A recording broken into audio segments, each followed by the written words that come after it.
So the announcement came out late last night that AOC, Ilhan Omar, Rashida Tlaib are going to be endorsing Bernie Sanders. And generally, a lot of people have greeted that as this is great news. These are really important rising stars with big followings. But some in the mainstream media communicated about it in ways that perhaps they wish they had not. Here's an example from late last night, John King on CNN. It's an extension of what we see tonight, a debate about not only who is going to lead the party, but where is the party going to go? Which part of the party is going to lead the party into the 2020 election? They are more of the younger, fresher face, more aggressive, more liberal, less compromising. Let's talk about working with Republicans. And one of the questions for Bernie Sanders has been in a very different race this time, can he find a lane to victory? There is no doubting his fundraising. There is no doubting the depth of his support across the country. But is it in the teens? Can he get into 20s? How do you win? That will certainly help him. But it will also, I think, Senator Klobuchar is coming in to join us now, have some of the other candidates say, wait a minute. Is this too far left? Is this too uncompromising? Is it too urban? Is it too internet? Does the Democratic Party need to find a broader audience? It is going to stoke the very debate we saw play out on the stage tonight.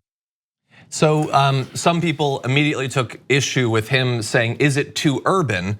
Which I don't get, because that is not a loaded term at all in American politics. It doesn't mean a very particular thing when used to describe, in particular recently, women of color in politics. Yeah. What do you think? He brings, he also in the middle, when he was going to that realm, Klobuchar was stepping up, as he said, to come join them. So she was the reminder in his head that this is the part of the party that may have a problem with this. I'm not saying that she's agreeing with his term of too urban, but what it is that's the establishment wing of the party. Are they gonna be upset that this is going to this youthful, radical, progressive wing of the party that's too urban? And he said, branch out further. So his thought, I'm gonna assume, because he can't read his mind, but from what it sounded like he said is, we're going down this avenue where we're focusing on minorities and folks that have always been outcasts from political discussion.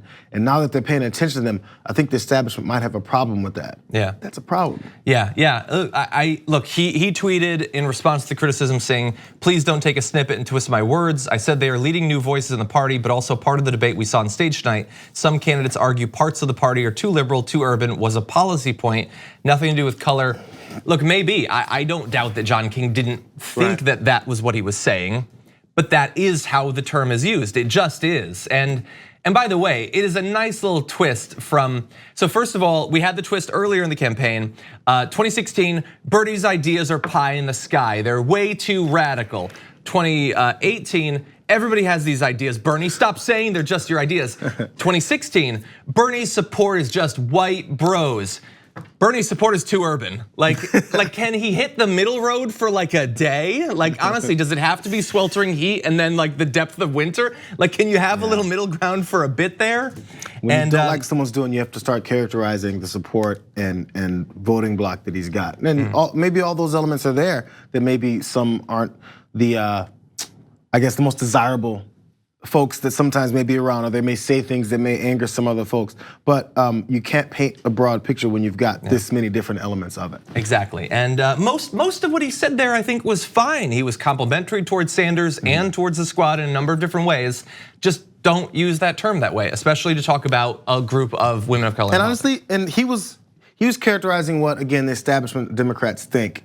I don't think that was coming from his opinion. He was saying other members of the party may think this, because he's probably heard them insinuate that. Yeah, and really fast, just because I very rarely get a chance to somehow tie movies into politics. This whole use of the term, I saw it come up in an article because it came out yesterday that Zoe Kravitz is being cast to play Catwoman in the upcoming Batman movie because they reboot it every 6 months now. So there's gonna be another one. And so she had previously auditioned for a different Batman movie, and take a look at what they said to her. So in the last Batman movie, The Dark Knight Rises, this is from Zoe Kravitz. Back in 2015, they told me that I couldn't get an audition for a small role they were casting because they weren't, quote, going urban, she said. It was like, what does that have to do with anything? I have to play the role like, yo, what's up, Batman? What's going on with you? But we know exactly what they were saying. They were saying, kind of would prefer a white woman. That's what they meant. She got it at the time. The term has not changed in the last 4 years. That is how it is used. People think that it's subtle, I guess. It's not, people can see through it.